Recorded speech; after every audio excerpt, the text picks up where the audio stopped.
La oportunidad de ir a un concierto de Fobia hace relativamente poco aquí en Monterrey, Ajá. porque fui con un amigo que es músico también, José Madero, que estaba en Panda y ahora Claro. trae un proyecto solista. Mm. Y él es fan de Fobia, pues él le tocó, tú eres creo que una generación arriba de él y él es una Exacto. generación arriba mía, entonces íbamos escalonados. Y me acuerdo que yo le estaba platicando una historia de cómo cuando yo era chico, a mí me había pasado que mi mamá me había escuchado un disco de él. En su momento me acuerdo que tenía una canción que se llama Ando Pedo y ahí está aquí. Y me lo había quitado porque decía maldiciones. Y él me platicó la misma historia, pero de Fobia. Ajá. Creo que en el disco Leche justamente hay una canción que creo que es la de Jonathan, que hablan de, que dicen la palabra orgasmo y me dijo, a mí me pasó lo mismo, mi mamá me escuchó esto, yo tenía no sé cuántos años y me lo quitó. Y a raíz de eso fuimos al concierto de Fobia, que creo que fue hace un año aquí en Show Center y la verdad es que la pasamos bastante bien.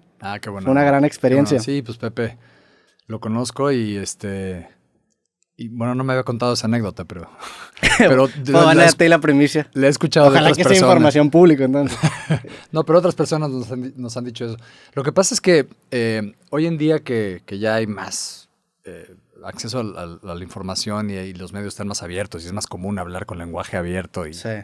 y cotidiano, luego se nos olvida que nosotros hace no muchos años, digamos hace 20 años, vivimos en un México completamente diferente. Entonces, en ese momento, que un disco de rock dijera cualquier palabra, o sea, en Los Cibernoides, por ejemplo, hay una parte que dice casi siempre están mamados, Okay. y nos censuraron. Y fue el primer sencillo, entonces... ¿De qué disco es esta? Leche. De Leche, justamente. Si hablamos del mismo disco. Entonces, Jonathan era un track, es un track que está perdido ahí, es un incidental que lo tienes que encontrar, está segundos después de que termine el disco. Hay gente que ni siquiera lo escucha, pero está ahí perdido. Es como postcréditos. Exacto. Y entonces, o sea, no salió formalmente como una canción, pero Los Cibernoides sí.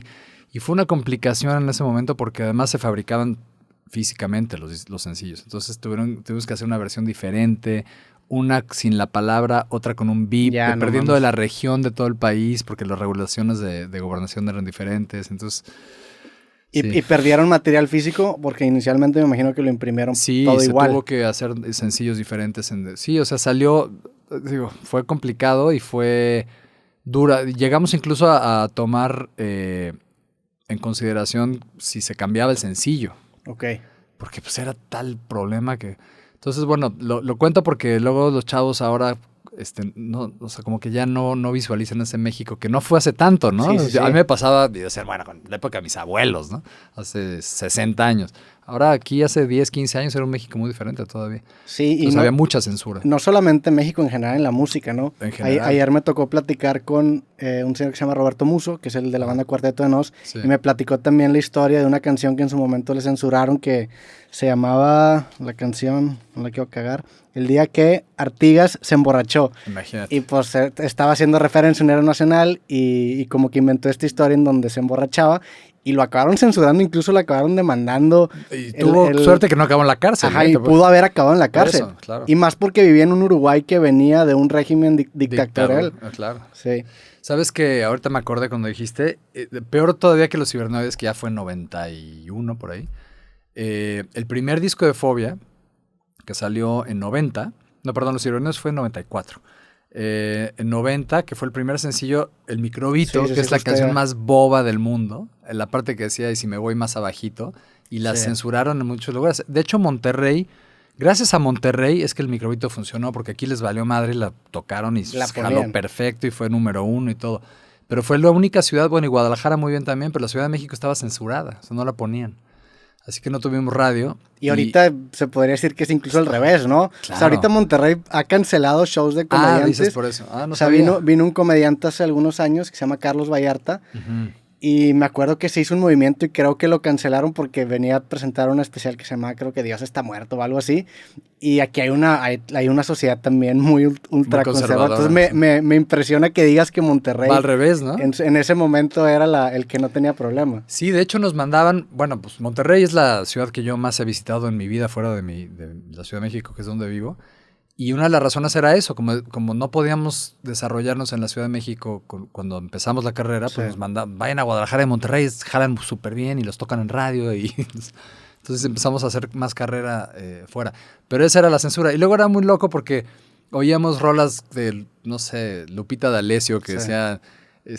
hace tiempo que no siento nada al hacerlo contigo y eso sí sonaba en el radio, ¿no? Aparte la del microbito era digo, se entiende hacer el amor la referencia. Con otro y todo esto. Pero ni siquiera una referencia directa, ¿no? La línea dice, voy a hacer una alberca en tu ombliguito y si me voy más abajo. O sea, obviamente se entiende a qué se refiere, pero ni siquiera... Es súper inocente, ¿no? O sea, no tiene... Esta está simpática, digo, inocente y bobilla. Sí. Pero bueno. Y entonces, bueno, pues eso, o sea, la censura, afortunadamente ya se ha terminado eso. Y luego hubo una época como demasiado, ¿no? Ya puedes decir lo que quieras, y ahora se ha vuelto a regular un poco. Que también lo entiendo, ¿no? Porque hay espacios también para menores de edad. Y ahora que tengo hijos también lo entiendo. Y cada vez es más fácil que los niños accedan a cosas que no les corresponden. Pero pues también tiene que haber apertura y libertad y... Entiendo que en su momento pues es algo que dices, puta madre, tengo que cambiar todos los discos, pero ¿crees que también ayudó de cierta manera a generar un... Fíjate que en caso morbo o un algo? Yo creo que en caso del microbito sí. ¿Por qué lo están censurando? Claro, ¿sí? Claro. A Molotov le pasó también, ¿no? Que a ver, pues estos güeyes, pues, ¿qué tanto dirán? Y sigue pasando, ¿no? Sí. Cuando te dicen, oye, ¿no oíste esta banda, la banda del Marrano? Y esto, pues claro que la oyes. Son de Monterrey, ¿no? Son de Monterrey. Sí. Claro que la oyes, son simpatiquísimos. Pero sí, creo que la censura, pues, termina siendo contraproducente porque genera que la gente quiera. Toda prohibición genera el efecto contrario, ¿no? Claro. ¿Y crees que en el rock, o incluso también en el pop, el peso de la letra es mayor? Porque pasa, por ejemplo, con el hip hop o con el género urbano en general, en donde se dicen cosas que siento yo que si las cambiaras a otro formato, o a otro género, perdón, la letra a lo mejor se tomaría un poco más en serio, en el sentido de que pues el género urbano en general es un género bastante subido de tono líricamente, y en el rock no se ve tanto esa... Sí, fíjate que es interesante lo que dices. Creo que el contexto sí cambia las cosas. En el rock sí se toman o sea, es muy importante la letra. En el pop no tanto, ¿no? De repente puede ser profunda o no.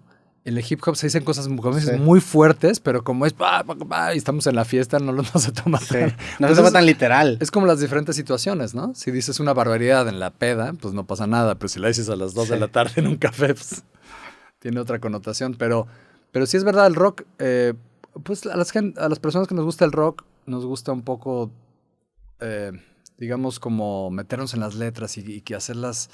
O sea, como que identificarnos con las letras, que hablen de nosotros. Y es lo que nos pega también del rock, ¿no? Creo que es una cosa que desde niño dices, wow, o sea, eso es lo que quería decir, eso es lo que estoy viviendo, eso es lo que quiero. O sea, te identificas y te sientes que perteneces, eso es. Y luego ya, bueno, hay muchísimos tipos de rock, hay uno más clavado y más poético y más heavy, más fresa, lo que quieras, ¿no? Pero en otros géneros sí tienes razón, ¿no? O sea, porque he escuchado letras reggaetoneras muy fuertes. Y luego, por ejemplo, C. Tangana, lo vi en un festival y me encantó, no nada más escénicamente y todo, sino todo lo que dice y su rollo y cómo lo presenta. El disco El Madrileño que sacó está muy buenísimo, buenísimo. Y habla de cosas muy fuertes, pero de una manera tan... Sí. ¿Cómo decirlo? Pues tan desfachada, ¿no? ¿Cómo diré? Sí, pues es una estética... Muy, muy directo, o sea, muy natural, eso. Como muy abierto, sí, me encantó.